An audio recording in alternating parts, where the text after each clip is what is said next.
দেখে ফুচকা দিন। তোমরা একটু দাঁড়াও, স্যার এসেছেন, স্যারকে আগে দিয়ে দিই, তারপর তোমাদেরকে দিচ্ছি।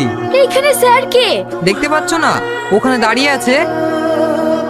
দেখি তো একটা ভিখারি লাগছে, ওইসব হবে না, আমাদেরকে আগে দেন। তুমি কাকে কি বলছো জানো?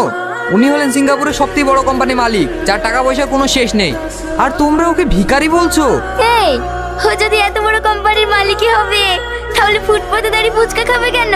এসব তোমরা কি বলছো? উনি এখানে ফুচকা খেতে আসেনি, ওই পাশে যে স্কুলটা দেখছো, ওই স্কুলের বাচ্চাদের জন্য ফুচকা নিতে এসেছে। কই হলো? আপনাকে আমি বললাম আমার একটা স্টলে হবে না, 5-6টা স্টল লাগবে।